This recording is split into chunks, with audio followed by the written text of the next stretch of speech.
ഇതെന്റെ വീടാണ്, ഇതെന്റെ മകനാണ്, ഇതെന്റെ പേനയാണ് എന്നൊക്കെ എങ്ങനെ നമുക്ക് ഹിന്ദിയിൽ പറയാൻ പറ്റും? അതിനു വേണ്ടിയിട്ട് സിമ്പിൾ ട്രിക്ക് ഞാൻ പഠിപ്പിച്ചു തരാം.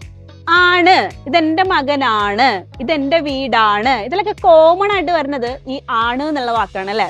അപ്പൊ ഈ ആണ് എന്ന് പഠിപ്പിക്കാൻ വേണ്ടിയിട്ട് നമുക്ക് അവിടെ ഹേ എന്ന് യൂസ് ചെയ്യാം. ആണ് എന്നതിന്റെ ഹിന്ദി എന്ന് പറയുന്നത് ഹേ എന്നാണ് കേട്ടോ. ഇനി നമുക്ക് സെന്റൻസ് ആക്കാം. ഇതെന്റെ വീടാണ്. എങ്ങനെയാ നമ്മൾ അതിനെ ഹിന്ദി പറയാ? യഹ് മേരാ ഘർ ഹേ. യഹ് മേരാ ഘർ ഹേ. ഘർ എന്ന് പറഞ്ഞാൽ വീട്. സോ യഹ് മേരാ ഘർ ഹേ എന്ന് പറഞ്ഞു കഴിഞ്ഞാല് ഇതെന്റെ വീടാണ് എന്നാണ് കേട്ടോ. അങ്ങനെയാണെങ്കിൽ ഇതെന്റെ പേനയാണ്. പേന എന്നതിന്റെ ഹിന്ദി എന്താ? കലം എന്നാണ് അല്ലേ. സോ യഹ് മേരാ കലം ഹേ എന്ന് പറഞ്ഞു കഴിഞ്ഞാല് ഇതെന്റെ പേനയാണ് എന്നാണ് കേട്ടോ. ഇതെന്റെ കുട്ടിയാണ്. യഹ് മേരാ ബേട്ടാ ഹേ. ഇതെന്റെ കുട്ടിയാണ്.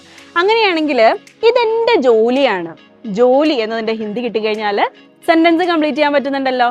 സോ സിമ്പിൾ ആയിട്ട് നമുക്ക് പഠിക്കാൻ പറ്റും ഹിന്ദി. നമ്മളെല്ലാം ഇങ്ങനെ കാണാപ്പാടം പഠിച്ചിട്ട് കാര്യമൊന്നുമില്ല. ട്രിക്ക് മനസ്സിലാക്കി വളരെ സിമ്പിൾ ആയിട്ട് ലോജിക്ക് ക്ലിയർ ആക്കി മനസ്സിലാക്കി പഠിപ്പിച്ചുകൊണ്ട് ഹിന്ദി ബസിന്റെ പുതിയ ബാച്ച് സ്റ്റാർട്ട് ചെയ്യാട്ടോ. താല്പര്യമുള്ളവർ എത്രയും വേഗം താഴെ കാണുന്ന നമ്പറുമായിട്ട് വേഗം തന്നെ കോൺടാക്ട് ചെയ്തോ.